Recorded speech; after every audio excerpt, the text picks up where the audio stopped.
नमस्कार सभी को। तो देखिए यहाँ पर PT1 ये जो पीरियोडिक असेसमेंट होता है स्कूल में, उसका एक इम्पोर्टेंट सैंपल पेपर हम लोग लेके आए हैं क्लास 9th साइंस का। 1 आवर 30 मिनट्स का पेपर होता है, 40 मार्क्स का होगा। अब आपको पता है फिजिक्स केमिस्ट्री बायो तीनों अलग अलग सेक्शंस आते हैं, तो पहला सेक्शन बायो का है, 14 मार्क्स का है। ये सेल चैप्टर का इसमें टॉपिक के क्वेश्चंस दिए गए हैं। तो पहला क्वेश्चन कह रहा है which of the following organelle is called control centre of the cell. तो कंट्रोल सेंटर किसको कहा जाता है? तो न्यूक्लियस को कंट्रोल सेंटर कहा जाता है, क्योंकि ये क्या करता है, सारी एक्टिविटीज जो सेल की होती हैं वो कंट्रोल करता है। और साथ ही साथ इसमें जेनेटिक मटेरियल भी होता है। ये भी याद रखिएगा कि जेनेटिक मटेरियल अगर पूछा जाए किस में होता है तो ये न्यूक्लियस में होता है। माइटोकॉन्ड्रिया को क्या कहते हैं? Powerhouse of the cell कहते हैं। गोल्गी अपरेटस कैमिलो गोल्गी ने इसकी डिस्कवरी करी थी। लाइसोसोम जो है इसको सुसाइडल बैग भी कहा जाता है। क्वेश्चन नंबर 2 कह रहा है plant cell become turgid when placed in hypotonic solution. तो जो प्लांट सेल है वो टर्जिड हो जाता है हाइपोटोनिक सॉल्यूशन में रखने से, बिल्कुल सही बात है। Water enters the cell through osmosis, बिल्कुल सही है कि हाइपोटोनिक सॉल्यूशन के केस में वाटर जो होता है वो सेल के अंदर एंटर कर जाता है, इसी वजह से वो टर्जिड हो जाता है। तो ए ऑप्शन बिल्कुल सही है। असर्शन भी सही है, रीजन भी सही है, एक्सप्लेनेशन जो रीजन में दिया है वो भी बिल्कुल ठीक है।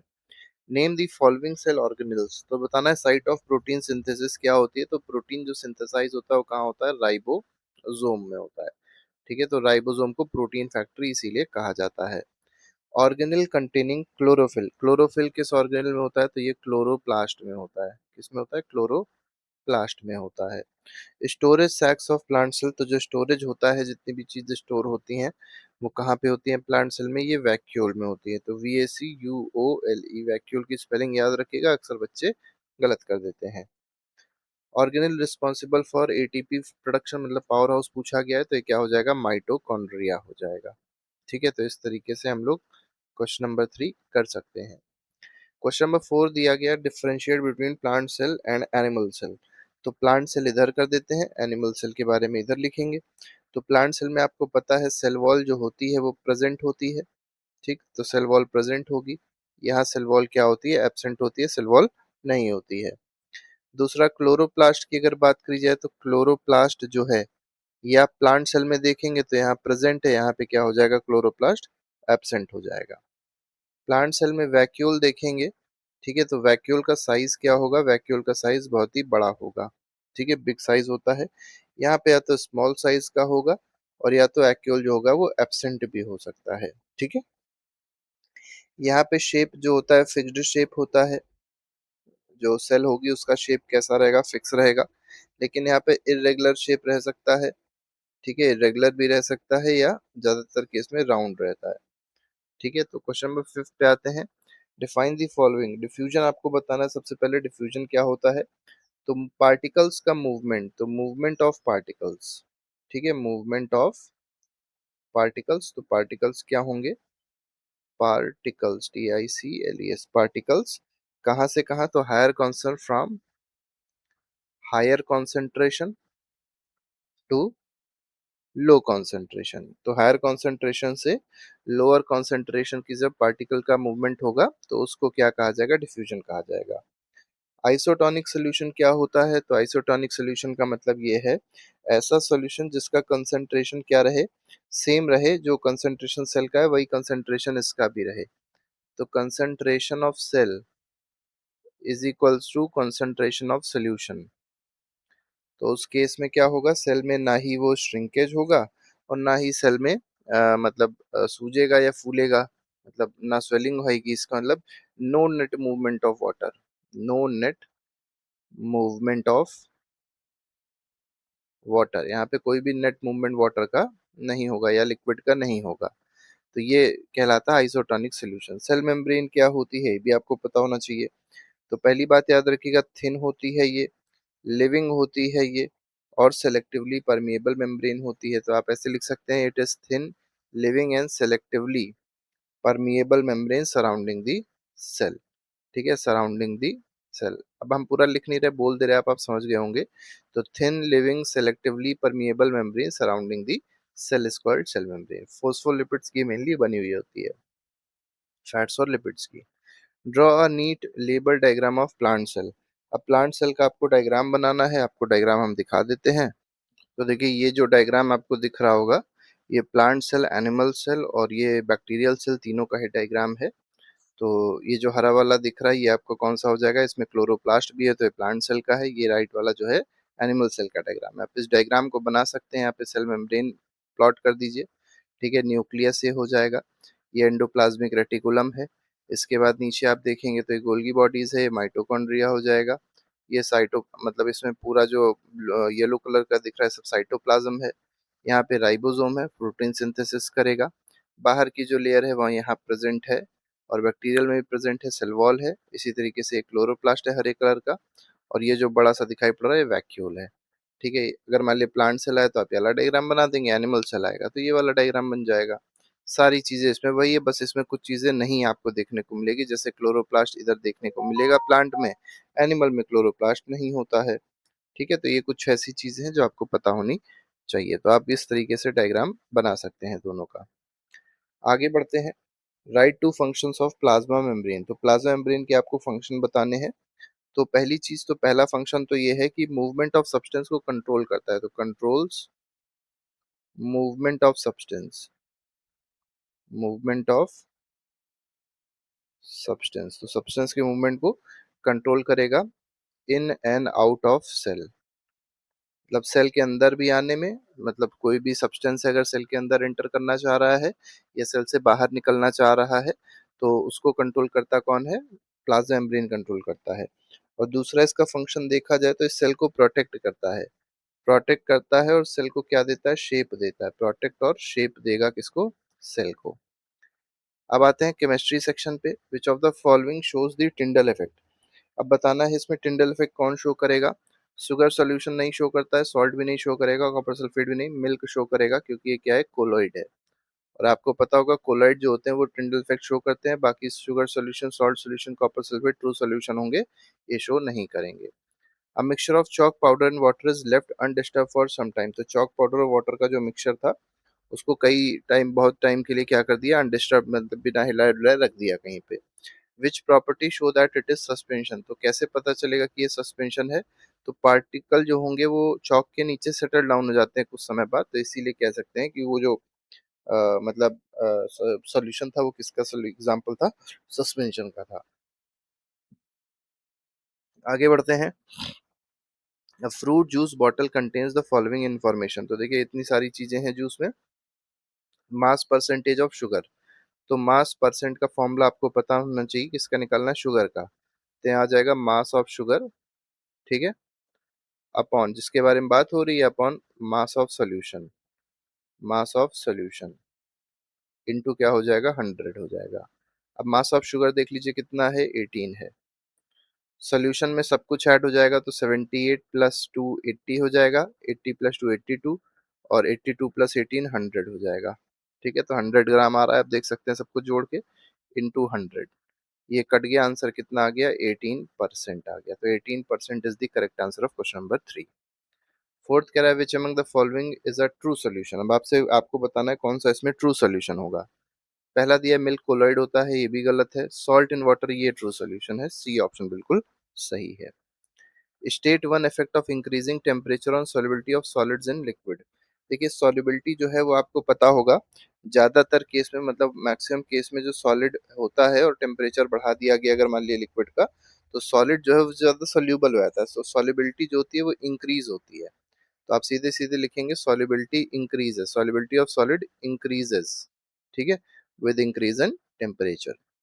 Why does solubility of gas decrease with increase in temperature. देखिए यहाँ पर क्या पूछा गया, सॉलिड के केस में क्या देखा कि हमने कि सॉल्युबिलिटी जो थी वो इंक्रीज हो रही थी, लेकिन गैसेस के केस में जब हम लोग टेम्परेचर बढ़ाते हैं तो सॉल्युबिलिटी जो होती है वो डिक्रीज होती है। पूछा गया ऐसा क्यों, ठीक है।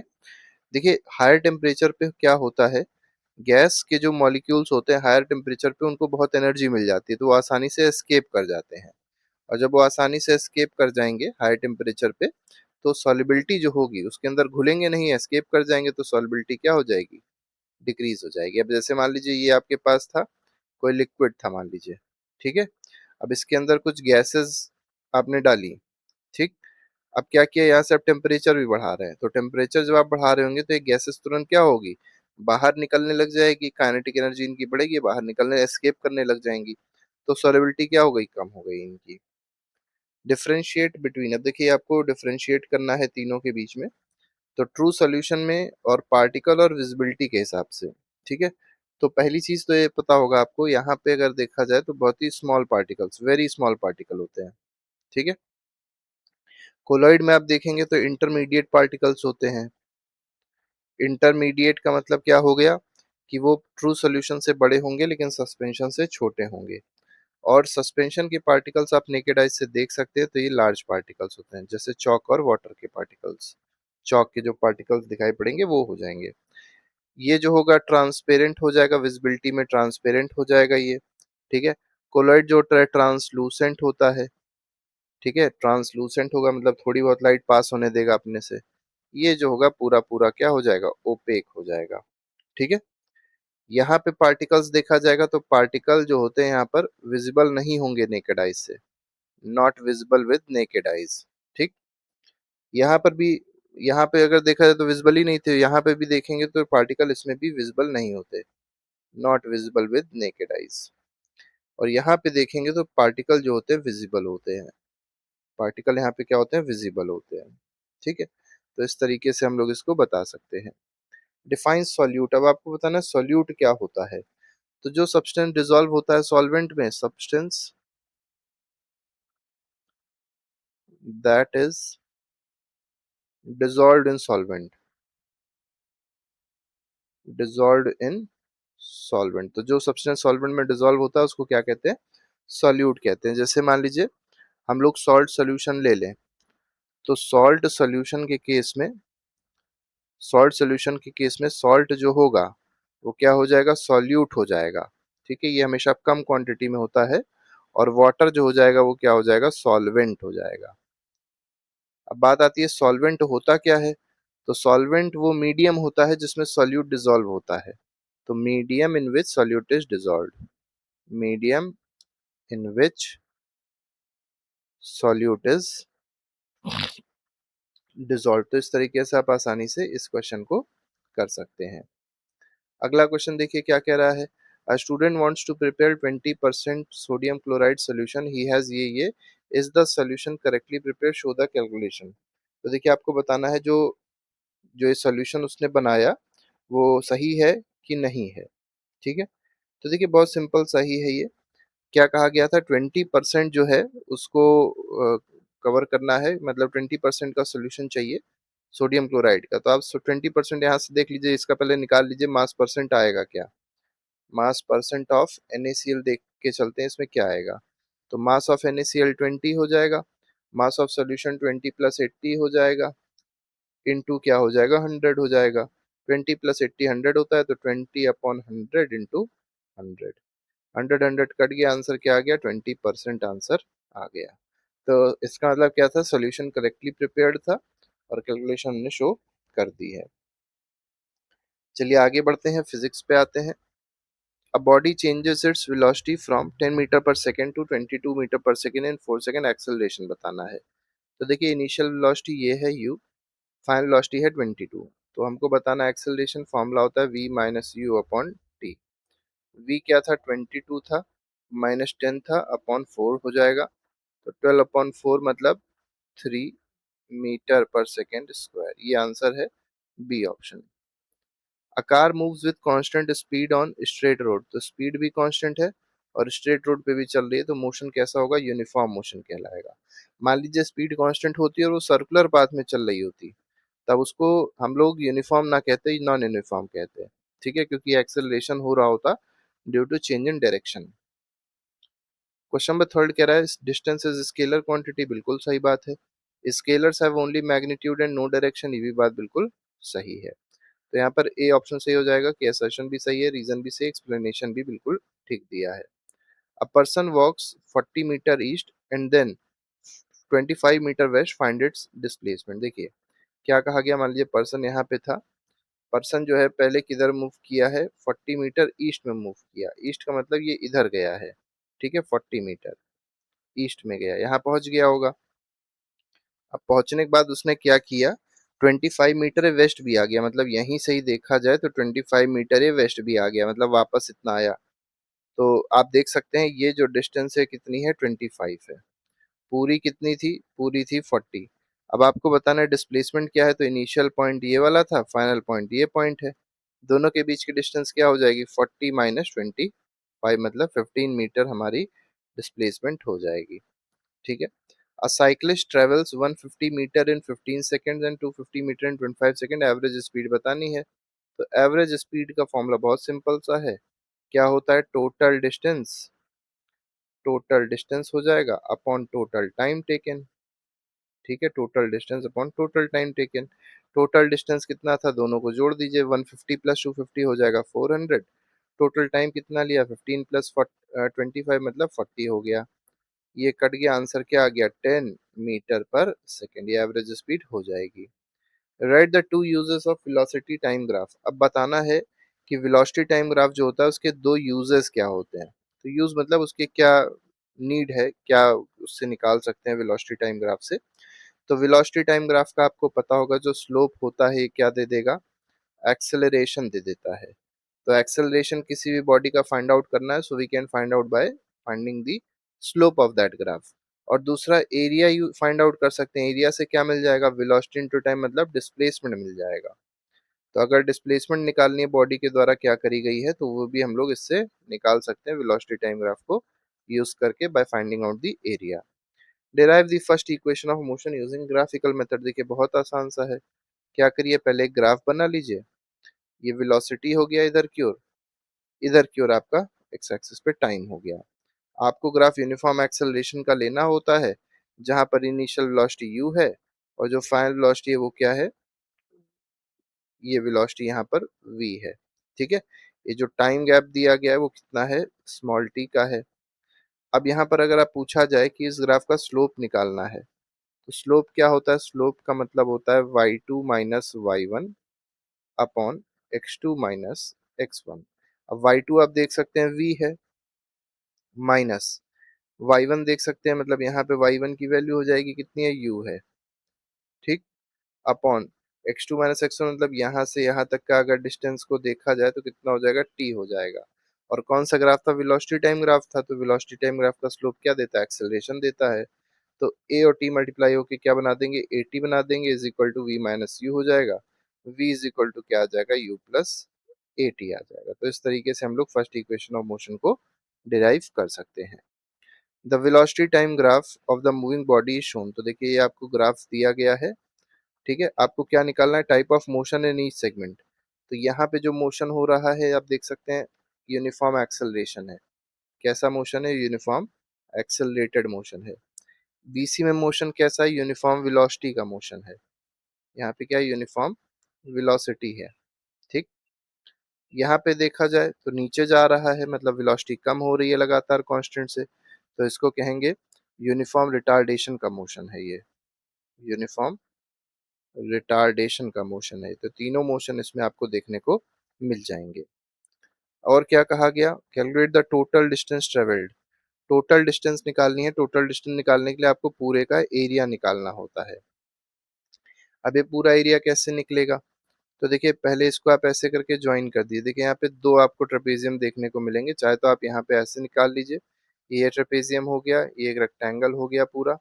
ठीक है, और ये फिर ट्राइंगल हो गया। तो इस ट्राइंगल का एरिया निकाल लीजिए पहले, हाफ इंटू बेस कितना है, बेस यहाँ से यहाँ तक की डिस्टेंस कितनी हो जाएगी 2, और हाइट कितनी है यहाँ से यहाँ तक की 40 है।